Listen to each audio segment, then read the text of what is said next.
Brian Weiss, comme toute son équipe, est sous pression. En effet, juste devant eux, une femme, allongée, en arrêt cardiaque. Année 2000, à New York, aux États-Unis. La table d'opération se transforme rapidement en un champ de bataille. Les outils sont rapidement sortis, toutes les actions que chacun peut faire sont faites, les réflexes s'enchaînent, chacun connaît ce qu'il y a à faire. Par contre, le temps presse.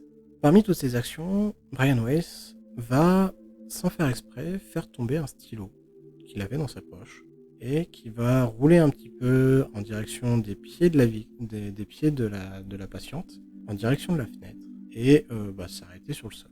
De réflexe, et surtout dans l'urgence, il récupère rapidement son stylo, le remet dans sa poche, et continue toutes les actions qu'il avait à faire avec son équipe. L'opération se déroule bien, ils arrivent à récupérer la jeune femme, et là, du coup, déplace pour la mettre en salle de repos, pour la laisser, du coup, reprendre conscience d'elle-même et récupérer. Un petit peu de temps après, elle sonne, et Brian Weiss, du coup, c'est lui-même qui se présente auprès de cette femme. Après quelques discussions sur le début, où Brian Weiss lui demande si elle se sent bien, si tout se passe bien, etc. Globalement, elle est dans un état un peu gazeux, pas consciente de tout encore, etc. Enfin, elle se sent un peu bizarre, mais que concrètement, plus le temps passe et plus elle se sent bien en tout cas, et que du coup, elle s'inquiète pas sur le fait que ça aille mieux. À la suite de tout ça, elle dit: mais attendez, je vous ai déjà vu. Brian West du coup la regarde bizarrement, puisque il est arrivé en courant dans la table d'opération pour faire toutes les actions. Elle était déjà inconsciente. Elle ne l'a jamais vu, et lui ne l'a jamais vu non plus. Donc, un peu perturbé, il reste silencieux et écoute. Et elle dit: oui, je vous ai déjà vu. Je m'en souviens parce que vous avez fait tomber un stylo. Et ce stylo, il était rouge, et avec une dorure, avec un bandeau doré sur le bord du stylo. La pointe aussi métallique est aussi dorée. De mémoire aussi, il y avait le bout du stylo était arrondi. C'est un stylo où lorsqu'on appuie un coup sur l'extrémité, la mine sort, et lorsqu'on rappuie dessus, la mine re-rentre pour pouvoir écrire.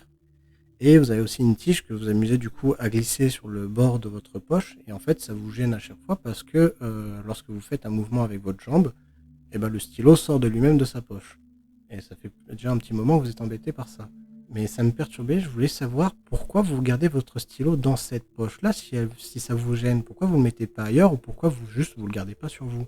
Brian Weiss blanchit et devient vraiment avec des sueurs froides.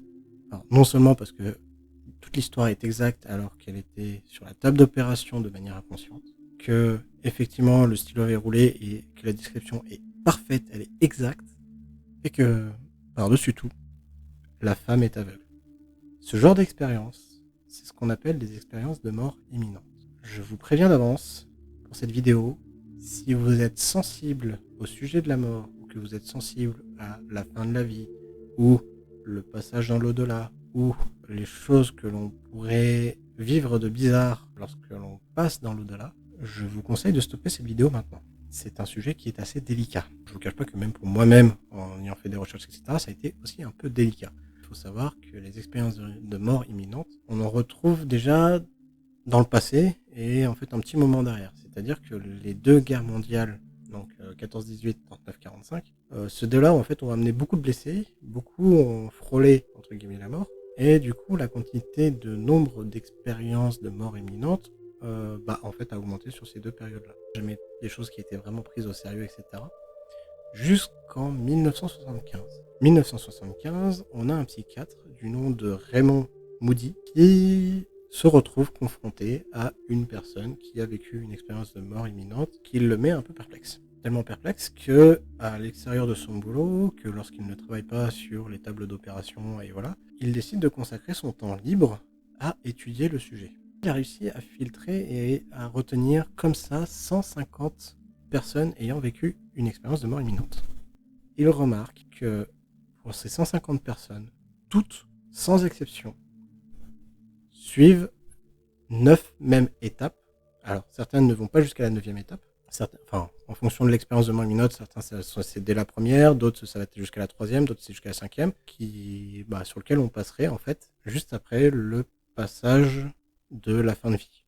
Je vais le nommer comme ça. Ces 9 étapes, je vous propose du coup de vous l'emmener en live dans cette vidéo. Préparez-vous, installez-vous bien et écran noir. Je vais commencer par une étape 0, dans le sens où ça ne fait pas partie des 9 étapes, mais ça vous donne un peu de contexte sur la toute fin de vie. C'est souvent des périodes où les personnes ressentent une forte douleur. Il n'y a que quelques personnes qui, elles, partent, on va dire, d'une situation où tout est neutre et c'est déjà directement, on va dire, l'inconscience sans douleur. Une fois la conscience présente, on rentre dans l'étape 1. Il y a soudainement une notion de paix, de relâchement, de relaxation, de sérénité qui se met en place. Une fois cette étape faite, on rentre dans une deuxième étape qui vient renforcer la sérénité ou le confort du nouvel endroit. Notamment, on a beaucoup de remontées de témoignages sur des sons relaxants, des bruits d'eau qui coulent, des rivières, par exemple, ou bien des notes de musique très douces qui viennent d'un coup sonner et résonner autour de nous. La vision est toujours noire à ce moment-là. Une fois cette étape faite, on passe à l'étape numéro 3. À partir de là, on va commencer à avoir la vision.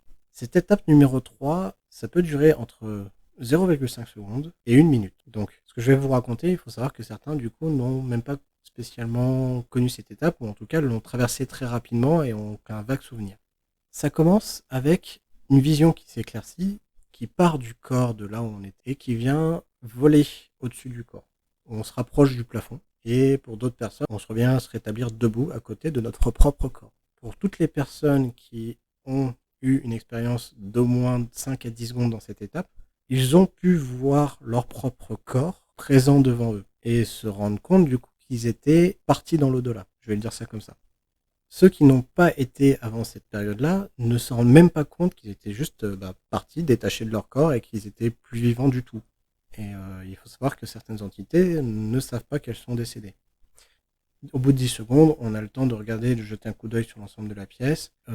Pour certains, du coup, se retrouvent là, ne savent pas trop quoi faire, et du coup, commencent à explorer les alentours. Et il faut savoir que plus l'espace autour de nous se déformerait, se disloquerait, pas de manière inquiétante, et laisserait par contre à la place une lumière qui deviendrait de plus en plus forte, jusqu'à devenir un endroit complètement blanc devant nous.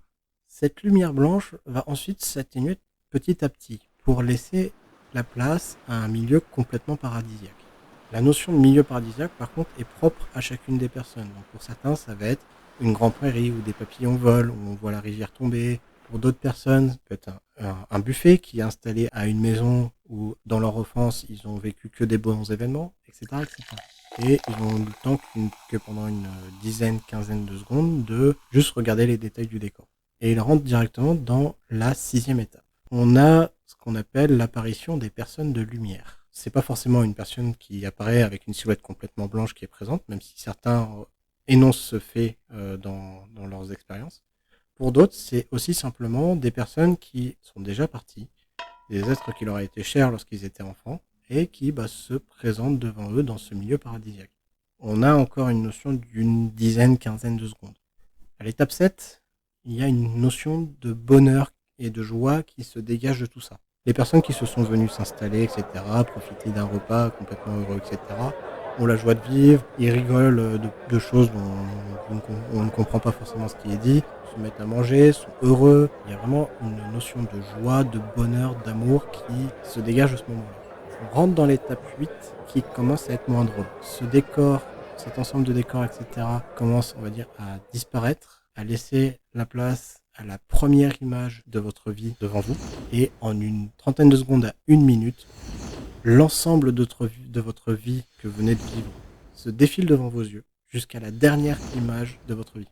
Pourquoi je disais ça devient beaucoup moins drôle ? Pour quelques personnes, elles ont vécu une vie qui était très heureuse. C'est plutôt rare. Beaucoup ont vécu forcément des choses qui n'ont pas été forcément très sympathiques à vivre, ou etc. Surtout pour des personnes qui peut-être n'ont connu, entre guillemets, selon eux, que des malheurs tout le long de leur vie. Ce flashback du coup de 30 secondes à 1 minute est vraiment perçu comme étant quelque chose qui fait mal. Surtout notamment si sur les dernières images, le moment où vous êtes parti, c'était sous souffrance ou sous action horrible telle que assassinat. Parce que là du coup, en fait, vous revivez le moment. Et enfin, fin de l'étape 8, on rentre dans l'étape 9. À la dernière image de votre flashback de votre vie, tout devient noir. Vous replongez dans un silence total. Souvent, une grosse notion d'inquiétude se représente, on va dire, juste derrière ce flashback. Et petit à petit, une personne n'a réussi à détailler qui était exactement cette personne. Est-ce que c'était une silhouette? Est-ce que c'est juste une silhouette? Est-ce que c'est réellement une personne? Est-ce que c'est quelqu'un que l'on connaît ou pas? Personne arrive à tracer de ce côté-là. Et elle pose une question. Une seule. Malheureusement, cette question, personne n'en a souvenir.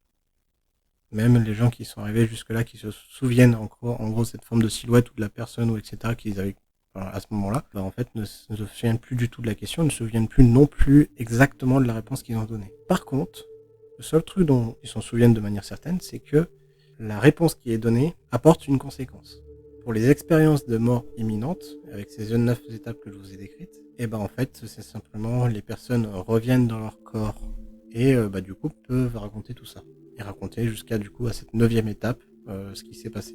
À partir de maintenant, ça va rentrer dans ce que moi j'ai creusé au sujet de cette question finale. Je l'appelle comme ça parce qu'avant même d'avoir découvert cette histoire d'expérience mort imminente et d'avoir découvert les études de Raymond Moody avec ces histoires des 9 étapes, via la communication, via les entités, j'avais déjà senti cette histoire de question finale qui suivrait en fait entre guillemets derrière la fin de notre vie. Avec cette histoire de personnes qui décident au moment de la question fatidique de revenir dans leur corps, j'ai identifié personnellement 2 autres conséquences de choix. Ce n'est pas un choix, c'est des conséquences des choix qui ont été faits à cette question fatidique. Certaines entités du coup décident de ne pas revenir sous forme humaine, mais par contre de rester présentes ici dans ce monde-là sous forme d'entité et de finir leur mission avant de partir. C'est-à-dire des personnes qui ont une dernière mission de protéger un objet, protéger un lieu, qui en fait ont ça comme mission sur une petite période de temps. Tant que le risque est présent, ils restent là en tant que protecteurs, et puis lorsqu'ils jugent que le risque est parti,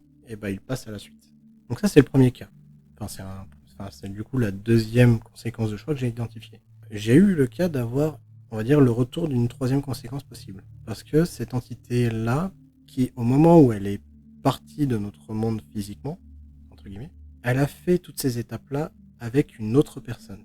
Et ils ont fait du coup toutes les étapes ensemble à 2. Et au moment où ils sont arrivés sur la question fatidique, donc l'entité protecteur a dit voilà, moi je veux finir une dernière mission avant de partir. J'ai besoin de protéger tel truc.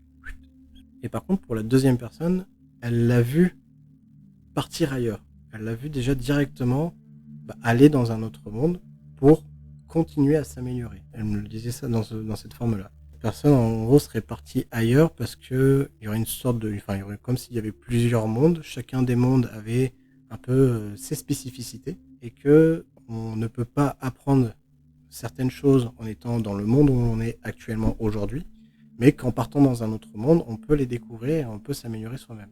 Pour conclure là-dessus, 2 conclusions. La première, c'est que, pour certains qui n'en ont pas spécialement conscience, il faut faire attention à sa propre vie, quoi. Il faut faire attention à comment vous vivez les choses et comment vous vous sentez au fur et à mesure des jours, etc. Et que, voilà, quoi, c'est quelque chose d'important à prendre en compte, en fait. Le 2e point que je voulais préciser, c'est que tout ceci, comme je disais, c'est apporté sous une démonstration à la mode physique. Au niveau de la démonstration, je parle, c'est une démonstration qui est très fortement utilisée dans le domaine de la physique. C'est-à-dire, on a un modèle, on construit, et on regarde s'il correspond à plein de cas différents. Et si c'est le cas, c'est que le modèle, on peut le penser comme étant valide.